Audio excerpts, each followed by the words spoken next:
RSK news India TV, जिद हमारी सच के। नमस्कार, आपका स्वागत है RSK न्यूज इंडिया टीवी में। बाढ़ आने के एक सप्ताह बाद भी बाढ़ पीड़ितों को नहीं मिली बाढ़ राहत सामग्री।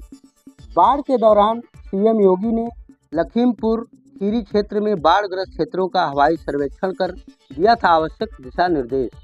बावजूद इसके प्रशासन उदासीन। खीरी लोकसभा सांसद उत्कर्ष वर्मा ने बाढ़ग्रस्त क्षेत्रों का दौरा किया। बाढ़ राहत सामग्री अभी तक वितरण न होने पर प्रशासन पर लापरवाही व उदासीनता बरतने का लगाया आरोप। खबर विस्तार से। उत्तर प्रदेश के लखीमपुर खीरी जिले के तहसील पलिया क्षेत्र में 8 जुलाई 2024 को लगातार बारिश होने व बनबसा बैराज से शारदा नदी में छोड़े गए पानी से बाढ़ आ गई, जिस कारण दर्जनों गांव में पानी भर गया। फसलें जलमग्न हो गई। सड़कों पर पानी बहने से यातायात ठप हो गया। लोग बाग ऊंची जगहों, मकान की छतों व ट्रालियों में तिरपाल लगाकर किसी तरह भूखे प्यासे गुजारा करने लगे। प्रशासनिक अधिकारी बाढ़ग्रस्त इलाकों का दौरा किया। बचाव के लिए एनडीआरएफ टीमें बुला ली।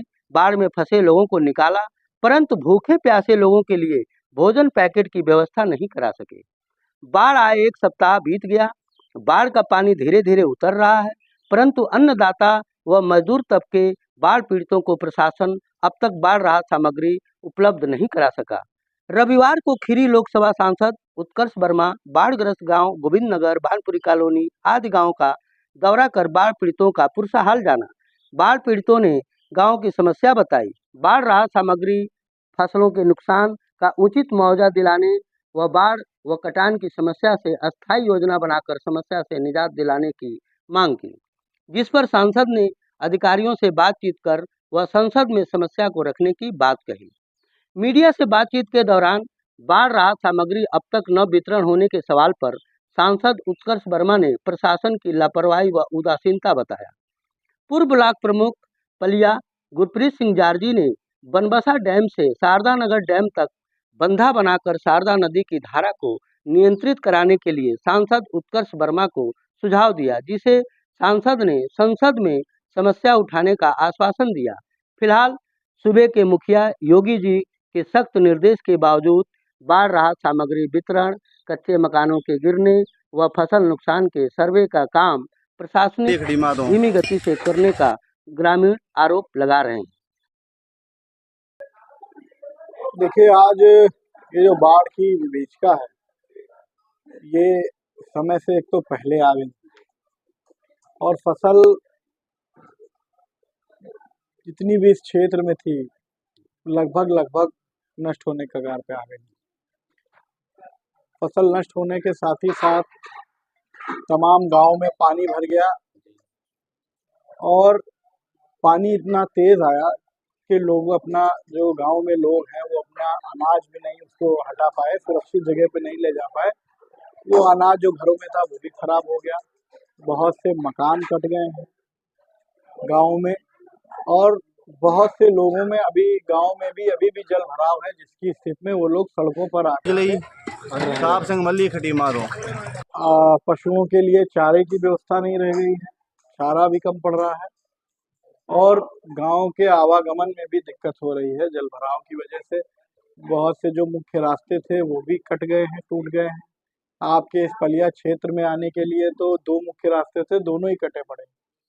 एक पर तो थोड़ा बहुत काम हुआ है, लेकिन एक जो नेशनल हाईवे है वो पूरी तरह से अब भी कटा हुआ है। और जब हम लोग वहां पर गए थे तो वहां के स्थानीय लोगों ने बताया कि लगातार अवैध खनन की वजह से नदी की धारा जो है वो गलत दिशा में हो गई, जिसकी वजह से आज पूरा पलिया शहर खतरे में है। और अवैध खनन इस तरह से हुआ है कि मड पंप लगा करके लोगों ने 70-70 फीट तक खोदने का काम किया, बालू निकाल करके, जिसकी वजह से आज पूरा पलिया ब्लॉक, पलिया शहर खतरे में है। रास्ता भी इसलिए कटा। तो बहुत सारी समस्याएं हैं इस क्षेत्र की। बिजली व्यवस्था भी बाधित है। लोग दवाएं, जो बीमार लोग हैं वो दवा नहीं लेने जा पा रहे हैं अस्पतालों में, आवागमन बाधित। सर, एक सप्ताह हो गया बाढ़ आई, लेकिन अभी ग्रामीणों को जो बाढ़ग्रस्त क्षेत्र हैं, सर अभी तो शासन से कोई इनको आर्थिक सहायता, कोई मदद ऐसा कुछ नहीं मिला है। इसके बारे में क्या कहेंगे आप? देखिए, आज जब हम लोगों से मिले हैं गांव-गांव जा करके, तो गांव वालों ने बताया है कि बहुत से गांव ऐसे हैं जहां पर अभी भी किसी भी तरह की कोई राहत नहीं पहुंची हुई। जो किट बंटना चाहिए वो नहीं बटी है, लोगों को दवाइयाँ नहीं ठीक से उपलब्ध हो पा रही हैं, बहुत बड़ी समस्या। सर पिछले दिनों मुख्यमंत्री योगी आदित्यनाथ यहाँ आए थे पीलीभीत जिले में। सर ये इंडो बॉर्डर नेपाल का जो इलाका है सर, ये बाढ़ को लेकर हाई अलर्ट पे था। सर योगी जी मुख्यमंत्री जी सर वहाँ आ गए, यहाँ नहीं आए, इसके बारे में क्या कहेंगे? देखिए, प्रशासन तो सुस्त है, क्योंकि हर वर्ष बाढ़ का सामना करना पड़ता है। आप ये समझिए कि शारदा बैराज से अगर हम चलते हैं ढकेरवा चौराहे की तरफ, तो कम से कम 4 साइफन पड़ते हैं, सारे साइफन चौक पड़े हुए हैं। जब प्रशासन इतना सुस्त है कि आप ये साइफन की अगर सफाई ठीक से हो जाती समय से पहले, तो कम से कम जो आज ये जल भराव है, जो पानी निकल नहीं पा रहा है, तो ये समस्या खत्म हो जाती। दूसरी चीज ये है कि जो नेशनल हाईवे कटा हुआ है, ये हमने देखा, हम लोगों ने देखा कि इस जहां पर कटा है वहां पे पुलिया बन रही थी, और समय से पहले काम ना शुरू कराने की वजह से आधी पुलिया बना पाए और पानी आ गया। अगर यही 2 महीने 3 महीने पहले पुलिया बना देते तो शायद आज रेलवे लाइन नहीं कटती।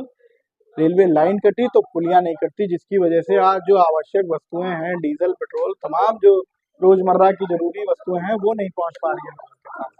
सर अभी बलिया क्षेत्र में ये खनन को लेकर जो बाढ़ का मुख्य कारण रहा है, जो पत्रकार ने खबर, उसके ऊपर मुकदमा हो गया सर उर्मी साहनी के द्वारा, विधायक के द्वारा, सर उसके बारे में क्या करेंगे? देखिए, हमारी संज्ञान में आया है और बहुत सारे लोगों ने खनन की ये बात उठाई है कि कहीं ना कहीं जो अवैध खनन करने वाले लोग हैं उनके द्वारा इस कृत्य से आज लाखों की जनता जो है वो बाढ़ की विभीषिका झेल रही है, और खतरे के अभी भी खतरा बना हुआ है उनके ऊपर। और ये लोकतंत्र है और इसमें जनता अपनी बात रखती है, और कहीं ना कहीं ये बात सत्य है कि अवैध खनन की वजह से आज नदियों का रुख मुड़ा है, और जिसकी वजह से आज खतरे में है। मेरे हिसाब से लोकतंत्र में लोगों को अपनी आवाज रखने का हक है, उनको अधिकार है। ठीक है सर, धन्यवाद। ये समस्या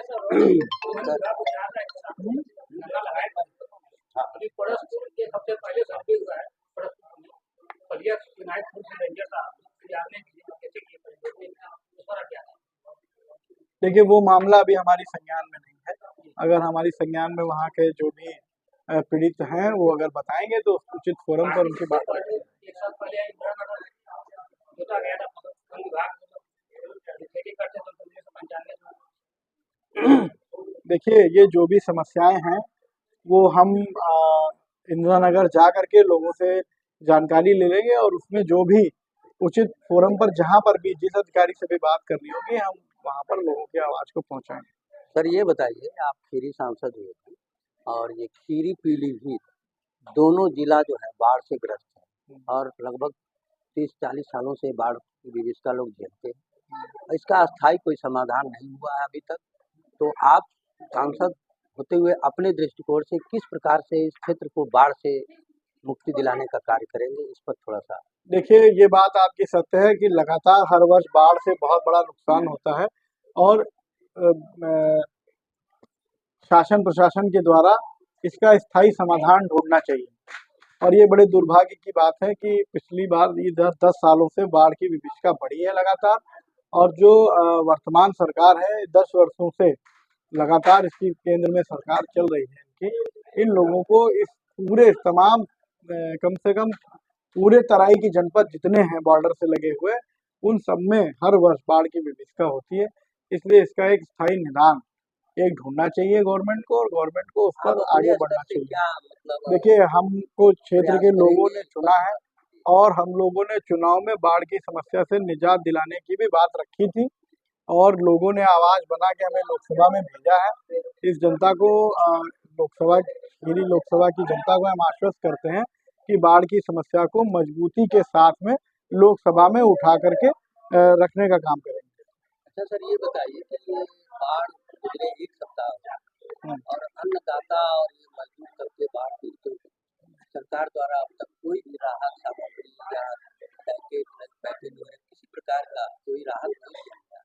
तो इसमें प्रशासन की उदासीनता मानते हैं या लापरवाही मानते हैं, या ऐसा कोई प्रावधान ही नहीं? नहीं, देखिए प्रावधान है, शासन प्रशासन पूरी मदद कर सकता है और हम दोनों बात कहेंगे कि उदासीनता भी है और लापरवाही। अन्य खबरों के लिए बने रहिए RSK न्यूज इंडिया टीवी के साथ। रिपोर्टर यशपाल सैनी।